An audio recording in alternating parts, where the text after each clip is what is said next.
आज हम जो डिस्कस करेंगे वो आपको टॉपिक होगा basically schedule third part one. Basically आज की क्लास में मैं आपको जो बताऊंगा वो पूरा आपको शेड्यूल थर्ड के बारे में बताऊंगा कि कैसे बैलेंस शीट बनाई जाती है कंपनीज एक्ट 2013 के अकॉर्डिंग। मेरी बात इतनी क्लियर है आप लोगों को? कैसे हम बैलेंस शीट बनाते हैं कंपनीज एक्ट 2013 के अकॉर्डिंग। इतने में कोई डाउट है आप में से किसी को? आई होप किसी को नहीं होगा। जो मैंने आपके सामने खोल रखा है स्क्रीन पर, ये है आपका शेड्यूल थर्ड। क्या है ये है आपका शेड्यूल थर्ड। ठीक है, ये शेड्यूल थर्ड किसका है? कंपनीज एक्ट 2013 का। इसके अंदर बेसिकली मैं आपको जो बताऊंगा शेड्यूल थर्ड के अंदर वो हम बैलेंस शीट बनाना सीखेंगे कंपनीज एक्ट 2013 के अकॉर्डिंग। देखिए ये रही, आपको दिखाई दे रहा होगा कि मैंने आपको क्या दिखाई, एक मिनट रुकिए, स्पॉटलाइट कहाँ है आपकी? ये रही, ये दिखाई दे रहा है बैलेंस शीट। अब हम क्या बनाना सीख रहे हैं? Schedule third part one. Schedule third क्या है? सेक्शन 129 के अंदर एक आता है शेड्यूल थर्ड और उसके अंदर है part one. Schedule third part one आपको ये बताता है कि बैलेंस शीट हमें कैसे बनाना है। बाकी क्लियर है? अब देखिए आप, अब इसके अंदर जैसे बात करें पार्ट वन बैलेंस शीट, अब देखते हैं नेम ऑफ द कंपनी, मतलब कि हमें किस कंपनी की बनानी है। मैं आपको बता देता हूँ, प्राइवेट कंपनी हो या पब्लिक कंपनी हो, कोई भी कंपनी हो, हर एक कंपनी की बैलेंस शीट शेड्यूल थर्ड के अकॉर्डिंग बनाई जाती है।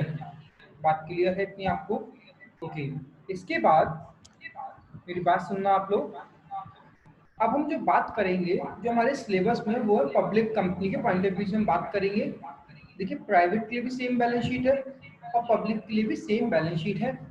अब देखिए ये क्या है, पार्ट वन बैलेंस शीट। आप सबको ध्यान रखना पड़ेगा, schedule third part one of the companies act 2013 में हम बैलेंस शीट बनाते हैं।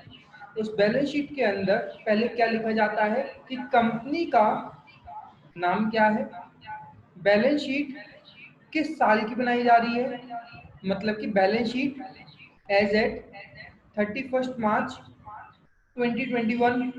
मैं आपके एग्जाम के पॉइंट ऑफ व्यू से बात करूं, आपका एग्जाम होगा 21 में, तो बैलेंस शीट सपोज करिए ईयर एंड हो रहा है 21 में। क्वेश्चन आपको बताएगा कि ईयर कब से लेके कब तक चल रहा है, तो आपको इसमें दिक्कत लेने की जरूरत नहीं है कि ईयर कब एंड होगा। क्वेश्चन पढ़ने के बाद आपको खुद समझ में आ जाएगा कि ईयर कब एंड हो रहा है। क्लियर है आप लोगों को इतना? ओके, उसके बाद अब देखिए आप इसके अंदर हमने क्या डाला, name of the company, that is मैं मान लेता हूँ XYZ लिमिटेड कंपनी का नाम है। बैलेंस शीट कब एंड हो रही है? एज एट 31 मार्च 2021। क्लियर है? अब ये लिखा रुपीज इन, अब ये कह रहा है कि जो बैलेंस शीट है इसके अंदर जैसे बड़ी बड़ी कंपनीज होती हैं उनके अंदर जो फिगर्स होती हैं वो करोड़ में भी होती हैं, मिलियंस में भी होती हैं या थाउजेंड्स में भी होती हैं। अब ये कहना चाह रहा है कि आप इधर जो फिगर्स लिख रहे हो, जैसे कि मेरी फिगर है 10 लाख रुपए की, तो आप चाहो तो इधर 10 लिख दो, ऊपर लिख दो रुपीज इन लैक्स। मतलब कि ये जो पूरी बैलेंस शीट आप बना रहे हो, ये वाली जो बैलेंस शीट जो आप बनाओगे ना, ये बैलेंस शीट के अंदर जो फिगर्स होती हैं आइदर थाउजेंड्स में होगी या लैक्स में होगी। तो इनका कहना ये है कि आप यदि लैक्स में बैलेंस शीट है तो बार बार 10 लाख रुपए मत लिखिए, मतलब 10 और जो 000 हम बनाते हैं 10 लाख रुपीज तक, आप ऐसे मत करिए। आप ऊपर लिखिए रुपीज इन लैख और नीचे सीधे 10 लिखिए। अल्टीमेटली जो रुपीज इन लैख है, जो आपका रुपीज इन लैक्स है, वो ये बताएगा आपको कि कितने टर्म्स में बैलेंस शीट बनाई जा रही है। मतलब कि आइदर हो सकता है ये लैक्स में बनाई जाए या फिर थाउजेंड में बनाई जाए, कुछ भी हो सकता है। क्लियर है? कोई दिक्कत? ओके, अब मैं बात करता हूँ आप लोगों के साथ। ये फॉर्मेट जो है ना, ये फॉर्मेट यूनिवर्सल फॉर्मेट है, तो कृपया आपको भी यही फॉर्मेट के अकॉर्डिंग चलना पड़ेगा। ठीक है? कितने भी बैलेंस शीट बन सकती है, आइदर लैक्स में भी बन सकती है या फिर थाउजेंड्स में भी लिख सकते हैं या करोड़ में भी लिख सकते हैं। क्लियर है, इतने में कोई डाउट नहीं है। अब देखिए, अब हमारे पास जो बैलेंस शीट का फॉर्मेट है, आपकी बुक में भी सेम फॉर्मेट आपको दिखाई देगा। पेज नंबर मैं बता दूं बुक का कौन सा पेज नंबर है। मेरे पास आपकी बुक भी है, ये पेज नंबर आपकी बुक से यह पेज नंबर 8.15, पेज नंबर 8.15 ये आपको फॉर्मेट दिखाई दे रहा है। मैं बता देता हूँ, आप जो क्वेश्चंस करोगे उसमें आप यही तरीके से करोगे कि पहले देखोगे कंपनी का नाम क्या है, बैलेंस शीट में ईयर एंड कब हो रहा है, और जो फिगर्स हैं वो लैक्स में दे रखी है, ये थाउजेंड्स में या करोड़ में है। ठीक है ना, ओके। अब इसके हम बात करते हैं particulars, note number, figures at the end of current reporting period. Suppose करिए मैं ये मान लेता हूँ मेरा जो रिपोर्टिंग पीरियड है वो है 31 मार्च 2021। मेरा जो करंट ईयर है, सपोज करिए जो मेरा करंट ईयर है वो मेरा करंट ईयर है 2021। 2021 मेरा क्या है, करंट ईयर है। क्लियर है, तो मेरा प्रीवियस ईयर कौन सा होगा, सन 1920 होगा। अब देखिए जो इधर जो फिगर आएगी, मैं किधर की बात कर रहा हूँ, मैं इस जगह की बात कर रहा हूँ। जो इधर फिगर लिखी जाएगी, ये लिखी जाएगी figures at the end of current reporting period. मतलब मेरा ये करेंट ईयर कौन सा चल रहा है, 2021 चल रहा है, तो ये फिगर आएगी, ये आएगी 31 मार्च 2021। इधर क्या लिखा जाएगा, 31 मार्च 2021। आप भी अपनी बुक पे ऐसी लिखिए, इधर लिख लीजिए करंट ईयर कौन सा है, 31 मार्च। मैं एक एग्जांपल ले रहा हूँ, 31 मार्च 2021। क्लियर है। अब जो इधर लिखा जाएगा किस जगह पे, इधर figures at the end of the previous reporting period, तो इधर लिखा जाएगा 31 मार्च 20। मतलब कि इसके अंदर हम जो भी बैलेंस शीट बनाते हैं वो बैलेंस शीट कंपैरेटिव बेसिस पे बनाते हैं। सर कंपैरेटिव का मतलब कि करंट ईयर की भी रिपोर्टिंग होनी है और प्रीवियस ईयर की भी रिपोर्टिंग करी जाएगी। जैसे कि मैंने आपको एक सैंपल रूप में प्राइवेट कंपनी की बैलेंस शीट आपको सेंड करी थी, आपने उसमें भी देखा होगा कि हम जो बैलेंस शीट बना रहे हैं, बैलेंस शीट के अंदर 2 साल की फिगर्स हम दिखा रहे हैं। एक है करंट ईयर की फिगर जो हम पहले दिखाएंगे, figures at the end of the current reporting period, मतलब इस साल का करंट ईयर के एंड की फिगर और पिछले साल की फिगर। क्लियर है, मतलब कि हम कंपनीज के अंदर 2 साल की प्रेजेंटेशन करते हैं, एक होगा करंट ईयर का और एक होगा जस्ट प्रीसीडिंग ईयर्स का। मेरी इतनी बात आप लोग तक पहुंच गई होगी, आई होप आप सबको क्लियर होगा इतना। मैं आगे मूव ऑन करता हूँ फिर, ठीक है। अब देखिए जो ये नोट्स नंबर है, जैसे मैंने आपको बताया था कि हम नोट्स टू अकाउंट बनाते हैं, यहाँ से नोट्स टू अकाउंट बनाते हैं। तो नोट्स टू अकाउंट के अंदर जैसे हम वर्किंग नोट बनाते हैं, हम कहते हैं वर्किंग नोट नंबर 1 है या वर्किंग नोट नंबर 2 है या वर्किंग नोट नंबर 3 है। हमेशा आपको जो शेयर कैपिटल है इसका वर्किंग नोट बनाना पड़ेगा। ये आपका हमेशा पहला वर्किंग नोट होगा, वो होगा शेयर कैपिटल का। सेकंड वर्किंग नोट होगा आपको हमेशा बनाना है, ये होगा आपका रिजर्व एंड सरप्लस का। Note number basically working note number बता रहा है कि वर्किंग नोट में कौन सा नंबर है। क्लियर है आप लोगों को, ओके ओके, कोई दिक्कत है इस बात में, ओके। सिंपल बात समझिए, जो आप कंपनी की बैलेंस शीट बनाओगे, पहले बात ध्यान से समझिए, आपके एमसीक्यू आएंगे इसके अंदर भी। तो एमसीक्यू के लिए बहुत इंपॉर्टेंट बात है कि ये जो फॉर्मेट पढ़ ले बैलेंस शीट का वो कहाँ लिखा हुआ है। बोलिए कहाँ लिखा हुआ है, सर ये लिखा हुआ शेड्यूल 3 पार्ट 1। कहाँ का, किसका schedule 3 part 1, sir companies act 2013 का शेड्यूल 3 पार्ट 1 के अंदर हमारे पास ये बैलेंस शीट का फॉर्मेट मौजूद है। क्लियर है इतना।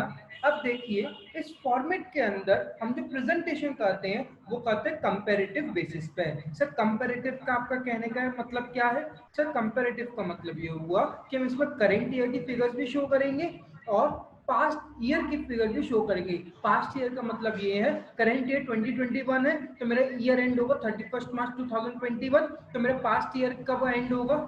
31 मार्च 2020। आई होप मेरी इतनी बात आप तक डिलीवर हो चुकी होगी, कोई दिक्कत नहीं। ठीक है, अब मैं आगे बात करूं आपके साथ। ठीक है, ओके। अब मेरे पास अभी नोट नंबर भी डाला जाएगा जो आप वर्किंग नोट्स बनाओगे उसके लिए। क्लियर है? अब देखिए शेयर होल्डर्स फंड। अब शेयर होल्डर्स फंड के अंदर जैसे कि मैं बात करूं, फर्स्ट हेडिंग क्या है? Share capital, reserve and surplus और money receive against share warrant. Simple बात बोलूं आपसे, आप जो बैलेंस शीट पढ़ोगे या जो P&L पढ़ोगे या जो भी कैश फ्लो स्टेटमेंट पढ़ोगे या कुछ भी पढ़ो कंपनी जब 2013 का, जो इसमें फॉर्मेट दे रखा है वो फॉर्मेट होगा वर्टिकल फॉर्मेट। फॉर्मेट कैसा होगा? वर्टिकल। और हॉरिजॉन्टल फॉर्मेट नहीं होगा, ये फॉर्मेट होगा आपका वर्टिकल। क्लियर है? फॉर्मेट कैसा होगा? वर्टिकल। वर्टिकल का मतलब क्या होता है? स्ट्रेट, मतलब कि पहले लायबिलिटी आएगी देन आपका क्या आएगा? असेट आएगा। आई होप मेरी इतनी बात आप तक पहुंच गई होगी, क्लियर होगी आप लोगों को। ठीक है, अब मैं बात करता हूँ आप लोगों से आगे कि ये फॉर्मेट कैसे है, वर्टिकल फॉर्मेट। तो वर्टिकल फॉर्मेट का सीक्वेंस क्या होगा? सर पहले आपका क्या आएगा? आपका आएगा पहले लायबिलिटी, देन सर आएगा असेट। इतना सर हमको समझ में आ गया। ओके, अब मैं आगे मूव करता हूँ आप लोगों के साथ। ठीक है, इसमें भी जो मेरे पास पहली हेडिंग आती है, मैं नीचे करते जा रहा हूँ, जो मेरे पास पहली हेडिंग आ रही है इसके अंदर वो हेडिंग है, किसकी हेडिंग है? वो हेडिंग है मेरे पास शेयर होल्डर्स फंड की। किसकी हेडिंग है? शेयर होल्डर्स फंड की। उससे पहले भी क्या लिखा हुआ है? Equity and liabilities. मतलब कि जैसे कि मैंने आपको बताया, हम पहले क्या लिखेंगे? लायबिलिटीज। पहले क्या लिखेंगे? लायबिलिटीज। क्लियर है? Equity and liabilities. इक्विटी क्यों लिखा जा रहा है? इसलिए लिखा जा रहा है जैसे कि हम पार्टनरशिप में बोला करते थे कैपिटल होती है, अब इधर जो कैपिटल होगी वो होगी इक्विटी शेयर कैपिटल या प्रेफरेंस शेयर कैपिटल। अब इधर हम जो वर्ड नोट करेंगे वो करेंगे इक्विटी एंड लायबिलिटीज। एक पहला जो पोर्शन होगा वो होगा इक्विटी का, जैसे इक्विटी एंड होगी देन हम लायबिलिटीज लिखेंगे। लायबिलिटीज के अंदर वही अपनी दो बात आती है, करंट लायबिलिटी या फिर non current liability. Current liability या फिर नॉन करंट लायबिलिटीज, ये दो हेडिंग आती है। एक होती है करंट लायबिलिटी, एक होती है आपकी नॉन करंट लायबिलिटी। क्लियर है? अब इसमें भी मैं बात करूं इक्विटी एंड लायबिलिटीज में, वो बात करते हैं शेयर होल्डर्स फंड की। Share holders fund basically share के रिगार्डिंग करी जाएगी बात इसके अंदर। जैसे कि मैं आपको दिखाऊं कि जो आपका जो शेड्यूल थर्ड है, जो आपका शेड्यूल थर्ड है इसके अंदर, जो आपका शेड्यूल थर्ड है इसके अंदर कितनी हेडिंग है मैं आपको दिखा देता हूँ ये हेडिंग्स थोड़ा। ओके ठीक है, अब देखिए मैं आपको दिखाऊं शेड्यूल थर्ड के अंदर जो पहली हेडिंग है, तो पहली हेडिंग है आपकी ये है इक्विटी एंड लायबिलिटीज। क्या है पहली हेडिंग? Equity and liability. इसके अंदर भी दो हेडिंग्स हैं, तो ये तीन हेडिंग है। देखो मैं आपको दोबारा बताऊं इस चीज में, देखो सिंपल मैं आपको पहले फॉर्मेट दिखा देता हूँ एक बार। देखो पहला पार्ट वन के अंदर क्या है? Equity and liabilities. ये पूरा जो पोर्शन होगा ये पूरा लायबिलिटी तक का होगा, 1 2 3 4 देन टोटल है। उसके बाद जो सेकंड पॉइंट होगा वो आपका असेट का होगा। इसमें भी दो हेडिंग है, नॉन करेंट असेट और करेंट असेट। सिंपल बात बोलूं, सिंपल बात बोलूं, जब हॉरिजॉन्टल फॉर्मेट में करा करते थे ठीक वैसे ही वर्टिकल फॉर्मेट में करना है, बस लिखने का तरीका बदल गया। पहले लायबिलिटी आएगी, देन जहां जहां पर लायबिलिटी का टोटल खत्म होगा, जैसे जहां लायबिलिटी टोटल लगाया उसके बाद से असेट स्टार्ट होगा। क्लियर है? जिसमें से जैसे आप हॉरिजॉन्टल फॉर्मेट बनाते थे, हॉरिजॉन्टल फॉर्मेट के अंदर कैसे लिखा जाता था? हॉरिजॉन्टल फॉर्मेट के अंदर आप क्या करते थे? आप हॉरिजॉन्टल फॉर्मेट के अंदर, जैसे हॉरिजॉन्टल में फॉर्मेट बना रहा हूँ, इसके अंदर आप क्या करते थे? इधर कैपिटल लिखते थे, इधर नॉन करेंट लायबिलिटी लिखते थे, एनसीएल जिसको मैं बोल रहा था, और इधर आप क्या लिखते थे?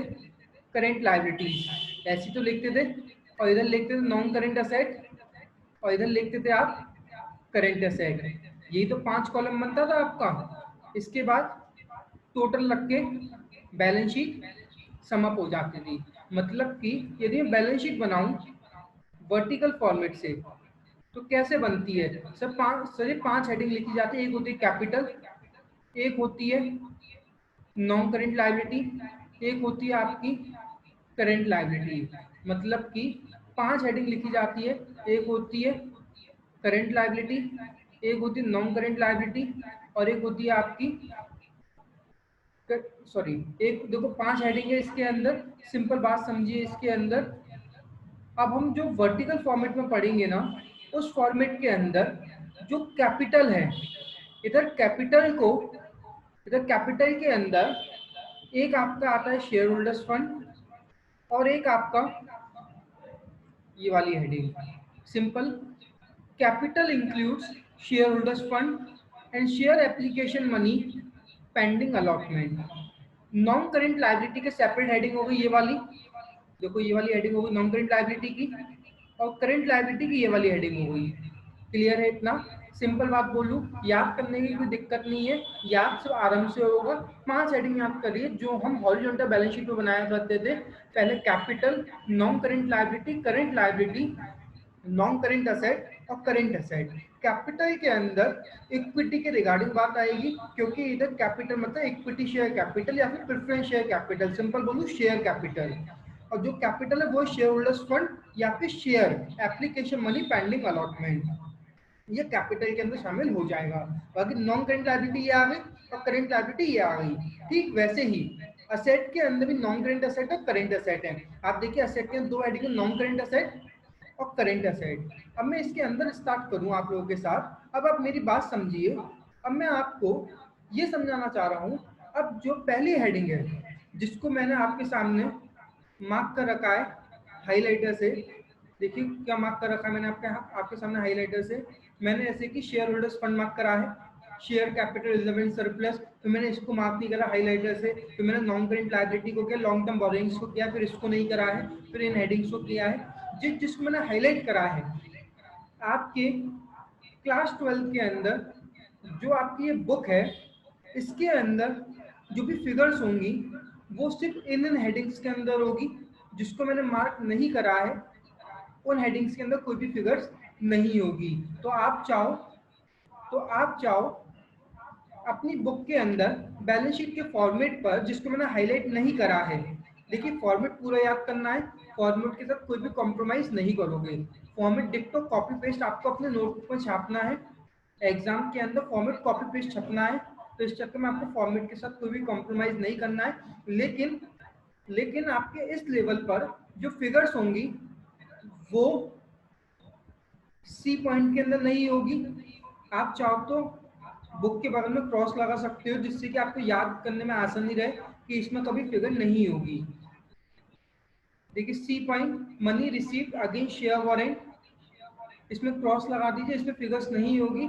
मैं ये कह रहा हूँ इसको काटना नहीं है, इसके साइड में क्रॉस लगा देना। क्रॉस इसलिए लगा रहे हो क्योंकि इसके अंदर कोई भी फिगर्स नहीं होगी।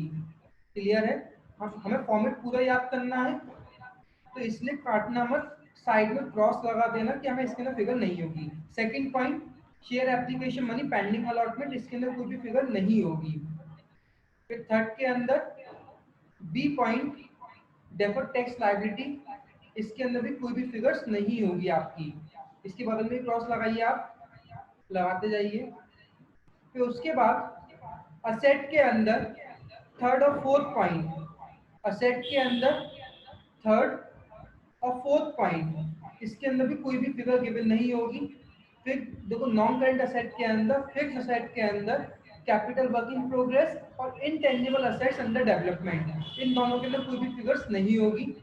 उसके बाद सी जो पॉइंट है डेफर्ड टैक्स एसेट, इसके अंदर भी कोई भी फिगर नहीं होगी। लेकिन मैं आपको इसके बारे में जब नेक्स्ट वॉल्यूम पढ़ाऊंगा उसके अंदर पूरी बैलेंस शीट आपकी क्या एक्सप्लेन करी गई है, तब मैं आपको ये वाला जो मैं आपको छुड़वा रहा हूँ ये भी समझा दूंगा आपको उसके अंदर। लेकिन अभी आप समझ लीजिए इसके अंदर कोई भी फिगर्स नहीं होगी। क्लियर है? बाकी सबके अंदर फिगर्स होंगी। अब देखिए, अब मैं शेयर कैपिटल की आप लोगों से बात करता हूँ। शेयर कैपिटल के अंदर हमें क्या लिखना है? शेयर कैपिटल के अंदर जो हमको लिखना है वो होगा हमारा ऑथराइज्ड कैपिटल कितनी है, ऑथराइज्ड कैपिटल, इशूड और सब्सक्राइब। देखिए इधर जो भी आपके सामने फॉर्मेट बनाया गया है, फॉर्मेट के अंदर कुछ भी नहीं करना है। आपको जो भी काम करना है वो सारा काम वर्किंग नोट्स के अंदर करा जाएगा। क्लियर है? जैसे कि शेयर कैपिटल आपने इधर हेडिंग लिख दी, सपोज कि आपने इसका वर्किंग नोट नंबर 1 बना दिया। शेयर कैपिटल का वर्किंग नोट नंबर है 1। अब 1 के अंदर आपको बताना पड़ेगा कि ऑथराइज कितनी है, इशूड कितनी है और सब्सक्राइब कितनी है। ऑथराइज का मतलब पता है कहाँ लिखी होती है? सर, मेमोरेंडम ऑफ एसोसिएशन के अंदर लिखी होती है कि ऑथराइज कितनी है। अब कितनी इशू है और कितनी सब्सक्राइब्ड है, आपको तीनों बतानी पड़ेगी शेयर कैपिटल के अंदर। कहाँ बताओगे? वर्किंग नोट्स के अंदर, जिसको इधर हम वर्किंग नोट्स नहीं बोलेंगे, इसको हम बोलेंगे नोट्स टू अकाउंट। जो जो हम नोट्स में बताएंगे उन नोट्स के अंदर क्या करेंगे? नंबर डालेंगे। नोट नंबर 1 है मेरा शेयर कैपिटल का, तो आप नोट्स टू अकाउंट बनाओगे, उसके अंदर लिखोगे ऑथराइज्ड कैपिटल कितनी है, 10,000 शेयर्स @10 ईच, इस तरीके से लिखोगे। क्लियर है? उसके बाद इशूड, उसके बाद सब्सक्राइब, ये तीनों बारे में आप क्या करोगे? बताओगे शेयर कैपिटल के अंदर। ध्यान देना, कल भी मैंने आपको एक बात बताई थी, वो बात बहुत इंपॉर्टेंट बात है, ध्यान देना उस चीज को। वो बात आपकी क्या है? मेरी बात ध्यान से समझना। वो जो आपकी बात है वो है सेबी की गाइडलाइंस। इशूड जो कैपिटल है ना, इसके अंदर सेबी की गाइडलाइंस ध्यान रखना। ऑथराइज तो आपको एमओए से मिल गई। अब जो इशूड है इस पर सेबी ने क्या कह रखा है? सेबी का कहना ये है कि आप जितनी कैपिटल इशू कर रहे हो, जैसे कि मैंने ऑथराइज करी है, मैं इधर शेयर्स की बात कर रहा हूँ, 10,000 शेयर्स। कितने शेयर मैंने ऑथराइज करे हैं?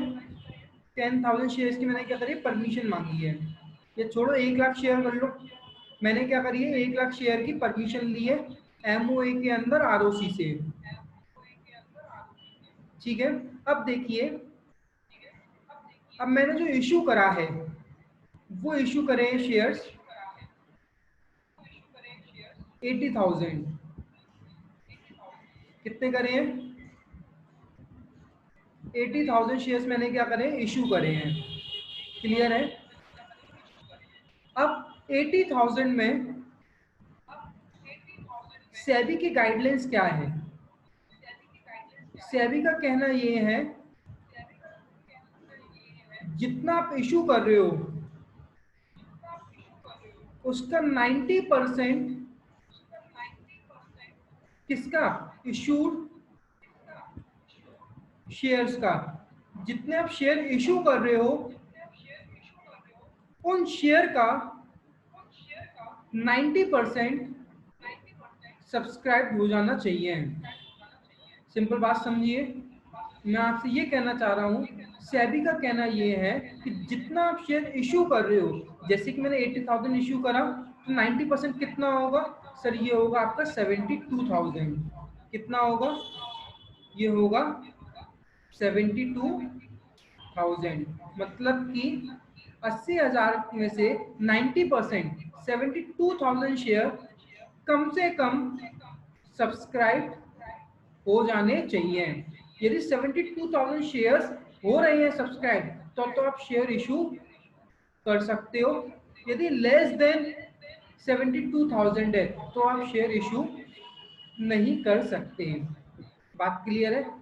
अब देखिए, कल भी मैंने आपको एक बात बताई थी कि जो इंसान कंपनी के शेयर खरीदने में इंटरेस्टेड होता है तो कंपनी को टोकन मनी नाम से कुछ अमाउंट सेंड करता है। जैसे कि आपको कोई फ्लैट पसंद आया है, एक जैसे कि पुष्पांजलि वालों ने फ्लैट बनवाया है और आपको पसंद आ गया, तो आप क्या करोगे, कुछ amount as a token money pay करोगे, उनसे कहोगे कि ये फ्लैट हमारे लिए बुक कर लो, इसको किसी को सोल्ड आउट मत करना। As a token money little bit amount क्या करो, उनको पे कर दोगे।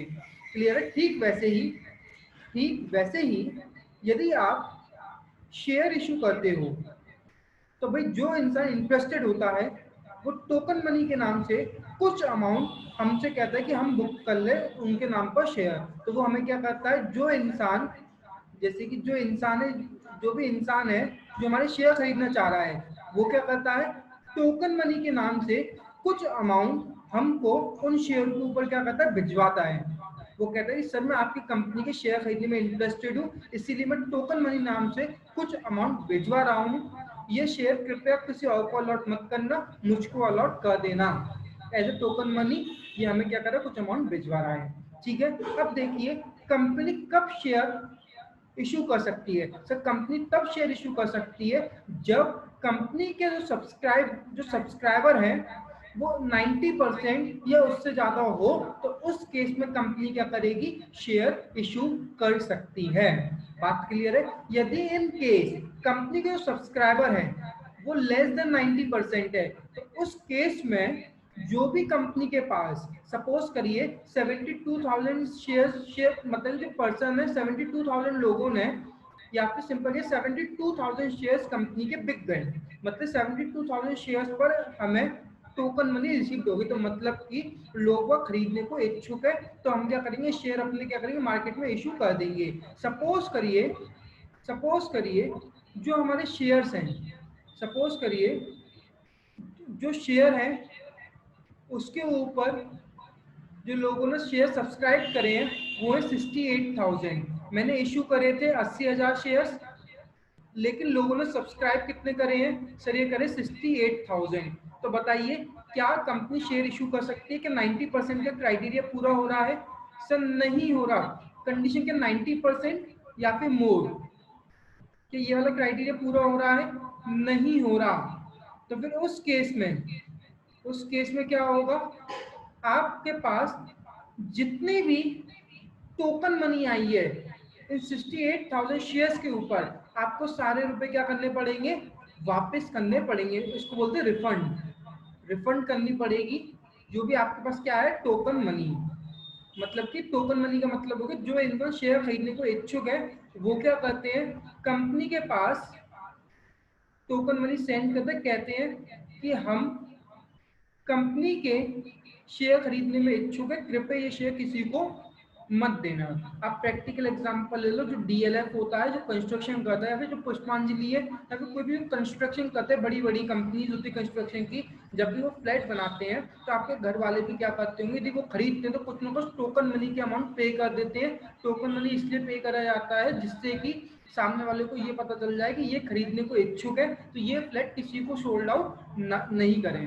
क्लियर है? अब देखिए यदि मोर देन 90% का क्राइटेरिया हो रहा है तो आप शेयर इशू कर सकते हो। 90% किसका इशू शेयर का, यदि 90% से कम है तो आप शेयर इशू नहीं कर सकते। जितने आपके पास पैसे आए हैं आपको वो सारे पैसे वापस करने होंगे।